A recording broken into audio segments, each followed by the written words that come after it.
देखिए, socialist party India का पुनर्गठन हुआ 2011 में। न्यायमूर्ति राजेंद्र सच्चर ने इसको जिंदा किया। सोशलिस्ट पार्टी का एक बहुत पुराना इतिहास है और ये पार्टी बनी तो कांग्रेस के अंदर थी, कांग्रेस सोशलिस्ट पार्टी कहलाती थी।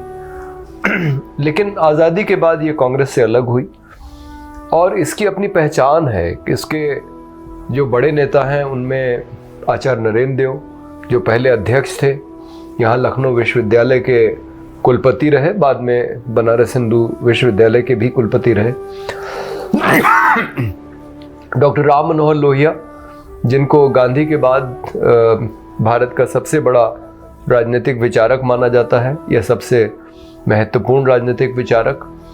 और जयप्रकाश नारायण, जिन्होंने इंदिरा गांधी ने जब इस देश में आपातकाल घोषित करके लोकतंत्र को ख़त्म कर दिया था, यहाँ तक कि संविधान में जो मौलिक अधिकार निहित हैं उनको भी ख़त्म कर दिया था, तो एक लड़ाई लड़के और इंदिरा गांधी के खिलाफ चुनाव लड़के उन्होंने इस देश में लोकतंत्र को वापस बहाल किया। तो इस तरह के लोग इस पार्टी से जुड़े रहे हैं। आज जब हम फिर से अपने आप को खड़ा करने की कोशिश कर रहे हैं, उत्तर प्रदेश के चुनाव में ये कहा जा रहा है कि भाई भारतीय जनता पार्टी को हराना सबसे मुख्य उद्देश्य है, इसलिए बाकी पार्टियां चुनाव न लड़ें बल्कि समाजवादी पार्टी को समर्थन दें, क्योंकि वो भारतीय जनता पार्टी को हराने की स्थिति में सबसे बेहतर तरीके से है।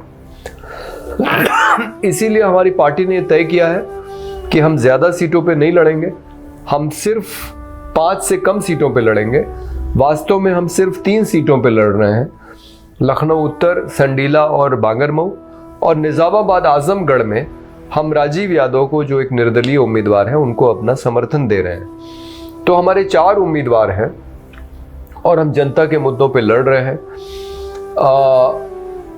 हम चुनाव के अंदर उन मुद्दों को उठाना चाहते हैं जो आम जनता को प्रभावित करते हैं, जैसे किसानों को जो खुले पशु का मुद्दा है जिसने उनको परेशान किया हुआ है, और जो गलत कानून भारतीय जनता पार्टी लेके आई है जिसमें एक नागरिकता संशोधन अधिनियम है, उत्तर प्रदेश के अंदर विशेष सुरक्षा अधिनियम, धर्मांतरण के खिलाफ एक कानून है कि आप शादी करने के लिए अपना धर्म नहीं बदल सकते, 2 बच्चों की सीमा तय करने वाला एक कानून आने वाला है, एक विशेष सुरक्षा अधिनियम है जिसमें कि बिना वारंट के गिरफ्तारी हो सकती है किसी की, यह जो सरकारी खर्च पे चलने वाली जो सुरक्षा बल है वो निजी कंपनियों को भी ठेके पे दी जा सकती है।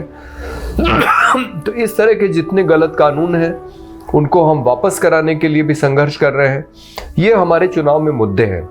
हमारा बड़ा मुद्दा ये है कि न्यायमूर्ति सुधीर अग्रवाल का फैसला 2015 का कि सरकारी वेतन पाने वालों के बच्चे सरकारी विद्यालय में पढ़ें, क्योंकि यही एक तरीका है सरकारी विद्यालयों की गुणवत्ता को ठीक करने का, और निजी विद्यालय बंद होने चाहिए। चिकित्सा के क्षेत्र में 2018 में न्यायमूर्ति सुधीर अग्रवाल और अजीत कुमार का फैसला है कि जो सरकारी वेतन पाने वाले हैं वो और उनके आश्रित सरकारी अस्पताल में इलाज कराएं, इसी से सरकारी अस्पतालों की गुणवत्ता बेहतर होगी, निजी अस्पताल बंद होने चाहिए। ये हमारे मुख्य जो है वो बिंदु हैं जिस पे हम चुनाव लड़ रहे हैं। और सोशलिस्ट पार्टी का इतिहास है कि इसने हमेशा जनता के मुद्दों को उठाया है। संसद के अंदर भुखमरी का सवाल पहली बार किशन पटनायक जी ने उठाया था, जो सोशलिस्ट पार्टी के सांसद थे। डॉक्टर लोहिया ने बहुत मौलिक बातें कही हैं, जैसे अमीर गरीब का अंतर 10 गुना से ज्यादा नहीं होना चाहिए, पिछड़ों के आरक्षण की बात उन्होंने पहली बार उठाई, नर नारी समानता की बात उन्होंने अपनी सप्त क्रांति में पहले बिंदु के रूप में उठाई, भारत पाकिस्तान का एक महासंघ बनना चाहिए, ये बात डॉक्टर लोहिया मुखर होके कहते थे, जो कि एक समाधान है भारत और पाकिस्तान के बीच में, न सिर्फ भारत पाकिस्तान बल्कि भारत के जो अन्य देश हैं जिनके साथ उसके रिश्ते ठीक नहीं हैं। तो एक महासंघ की कल्पना उन्होंने की थी।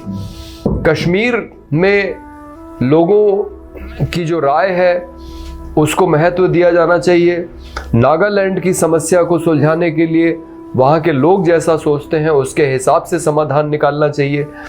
इस तरह की महत्वपूर्ण बातें करने वाले लोग सोशलिस्ट पार्टी के साथ जुड़े रहे हैं। सोशलिस्ट पार्टी के लिए कभी भी एन केन प्रकारेण सत्ता में आना उसका उद्देश्य नहीं रहा है, और यही वजह है कि जयप्रकाश नारायण जैसे बड़े नेता ने कभी चुनाव ही नहीं लड़ा, या डॉक्टर लोहिया जवाहरलाल नेहरू के खिलाफ जाके चुनाव लड़ते थे फूलपुर से, ये जानते हुए कि उनके खिलाफ वो जीत नहीं सकते, लेकिन वो मुद्दों को उठाते थे। केरल में जब सोशलिस्ट पार्टी की सरकार होते हुए पुलिस ने एक आंदोलन पे गोली चलाई और 2 लोग मर गए, तो डॉक्टर लोहिया ने अपनी पार्टी के मुख्यमंत्री से इस्तीफे की मांग की, जिस पर कि पार्टी विभाजित हो गई। लेकिन डॉक्टर लोहिया को यह मंजूर नहीं था कि उनकी अपनी पार्टी की सरकार की पुलिस लोगों पे गोली चलाए। उनका कहना था लोकतंत्र में आप जनता पे गोली नहीं चला सकते। तो इस तरह की महत्वपूर्ण बात कहने वाले सोशलिस्ट पार्टी के नेता रहे हैं, और हम उसी परंपरा को आगे बढ़ाना चाहते हैं, जहां हमारे लिए चुनाव जीतना प्राथमिकता नहीं है, लेकिन चुनाव में और भारतीय राजनीति में जनता के मुद्दे प्रमुख रूप से उठाए जाएं और राजनीति उसी पे केंद्रित हो। राजनीति धर्म जाति के ध्रुवीकरण पे या पैसे के बल पे या पूंजीपतियों की दलाली करके न हो, और वो उसकी दिशा जनपक्षीय रहे, ये प्रयास सोशलिस्ट पार्टी आज भी कर रही है। धन्यवाद।